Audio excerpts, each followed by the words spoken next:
Ingressei no jornalismo porque, depois de uma das tantas guerras deste século, fiquei com uma perna tão machucada que me foi impossível retomar minha profissão na marinha mercante.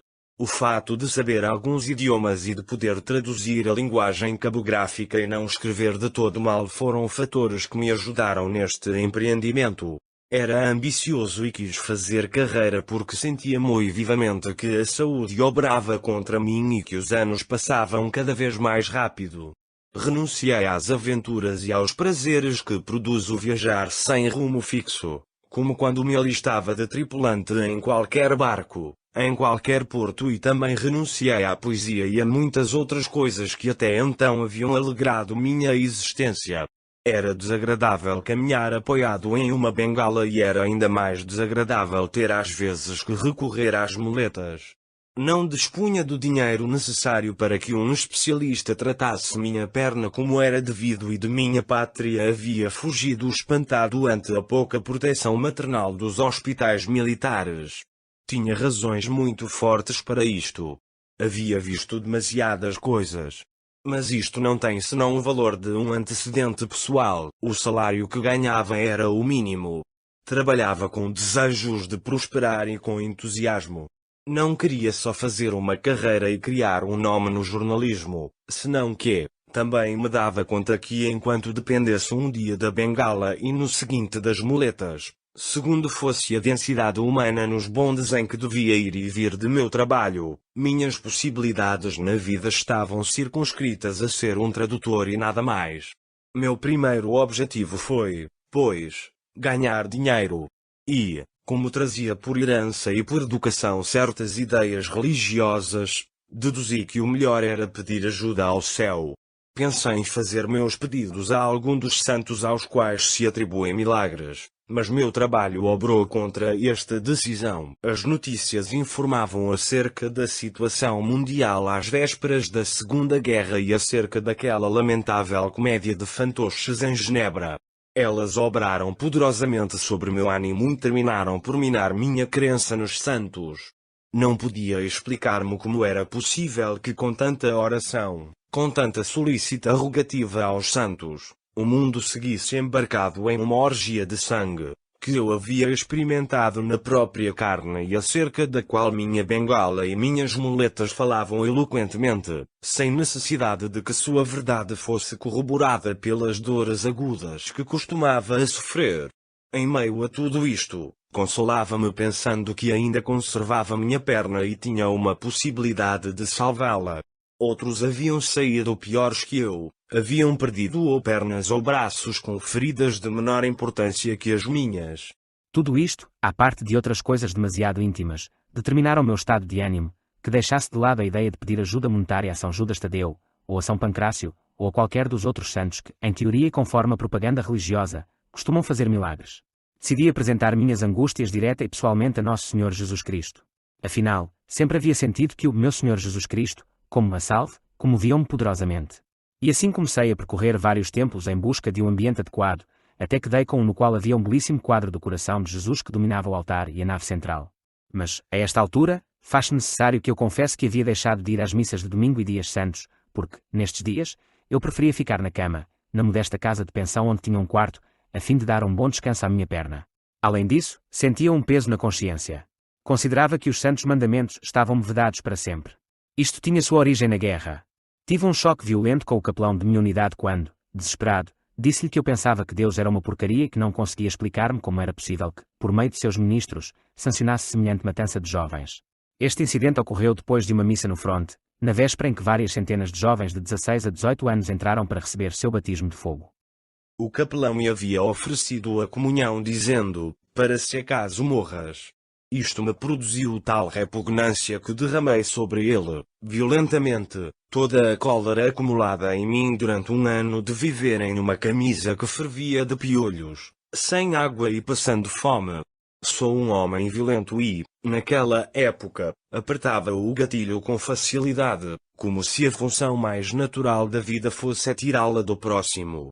Não recordo com exatidão o que disse nesse dia, mas no geral foi que me era compreensível que os homens que nada sabem de religião se convertessem em bestas, mas que me era totalmente incompreensível que os religiosos sancionassem e até abençoassem aos que se entregavam a semelhante barbaridade. Nunca esqueci esta cena. Saí do combate sem nenhum arranhão, mas profundamente comovido depois de haver visto morrer, quase indefesos, tantos jovens. O capelão, que havia ajudado a socorrer feridos sob o fogo inimigo, sentou-se a meu lado sobre um tronco de árvore, pôs um braço sobre meus ombros quando rompi a chorar e me disse que compreendia meu estado de ânimo. Por um instante acreditei que estava chorando por arrependimento, mas logo me dei conta de que era a tensão nervosa resultante do combate o que me fez fraquejar. Todavia, em minha consciência, perdurou o sentimento de haver cometido um sacrilégio ao dizer o que havia dito de Deus. Portanto, considerava-me indigno de receber os santos sacramentos. E, para dizê-lo com honradez, também temia a penitência que resultaria de confessar semelhante coisa.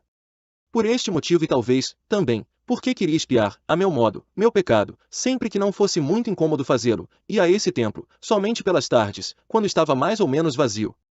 Por causa da guerra, havia perdido, naturalmente, toda a fé nos milagres. Por outro lado, as notícias internacionais, que devia traduzir diariamente, indicavam-me que os milagres correspondiam a tempos já demasiado remotos para tomá-los em conta. É verdade que de vez em quando chegava algum parágrafo anunciando alguma cura milagrosa em Lourdes. Mas o milagre que eu esperava estava muito longe de ocorrer, pois esperava o milagre da paz. O que havia ocorrido comigo em minha terra, estava ocorrendo então aos etíopes e italianos da África. Pouco depois, em honra a princípios supostamente nobres, e com participação da religião e dos religiosos, começou a ocorrer na Espanha.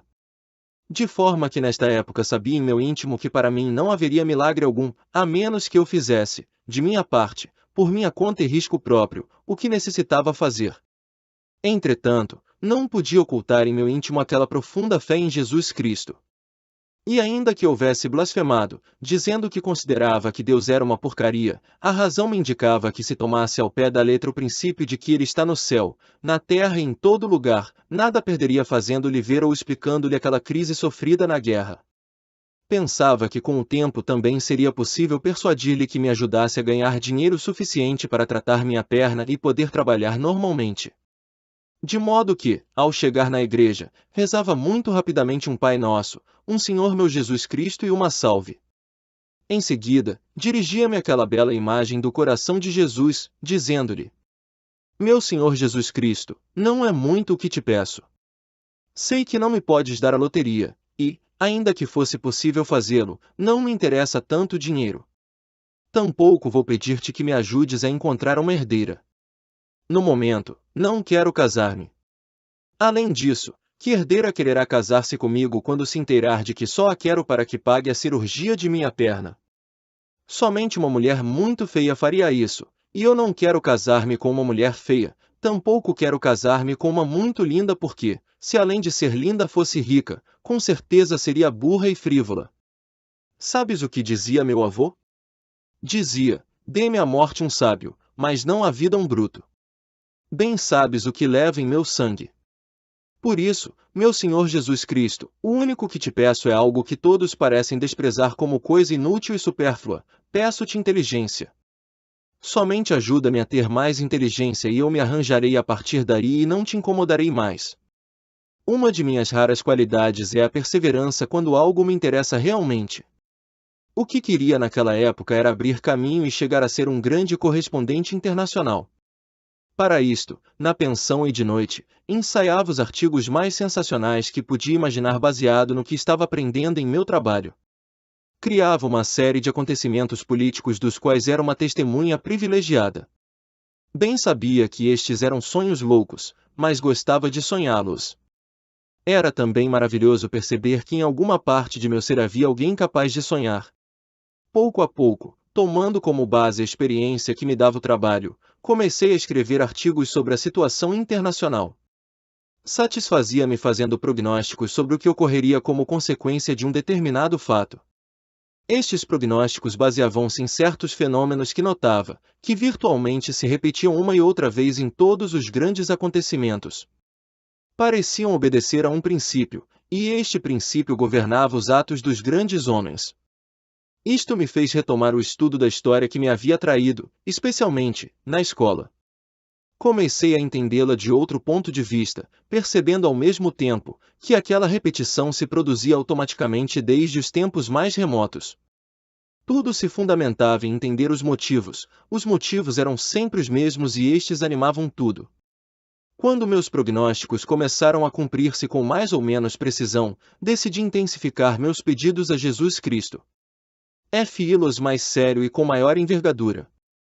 Anotava meus prognósticos em uma caderneta e depois de alguns meses comecei a despachar meu trabalho muito eficientemente e com maior rapidez, o que me produziu um ligeiro aumento no salário. Também ganhava alguns pesos extras criando artigos assinados com algum pseudônimo, qualificando-o como grande internacionalista, datando-os em qualquer capital europeia. Os jornais que compravam este material tinham fraquezas por nomes anglo-saxões. Senti-me, pois, obrigado a expressar minha gratidão de alguma forma e decidi ir ao templo mais cedo e permanecer mais tempo nele. Começava minha súplica muito meticulosamente. Meu Senhor Jesus Cristo, muito obrigado por haver me escutado. Cada vez vejo mais claramente. Já me aumentaram o salário, mas a operação custa muito mais, de modo que te rogo que me deis mais inteligência e assim não seguirei importunando-te deste modo. Também lhe detalhava meus problemas pessoais e pedia-lhe conselho dizendo: ilumina-me para poder entender mais claramente. Estas visitas ao templo converteram-se num hábito benéfico e, rapidamente, econômico, pois enquanto meus amigos jogavam dados nos bares, ou iam distrair-se no cinema, eu ia rezar. E o dinheiro, que com eles teria gastado, convertia-se em uma crescente soma que ia depositando em uma conta de poupança. Esperava com impaciência o dia em que me fosse possível deixar a coxadura, a bengala e a muleta, e lançar-me à grande aventura de deixar as traduções para empenhar-me na carreira de cronista de assuntos sensacionais.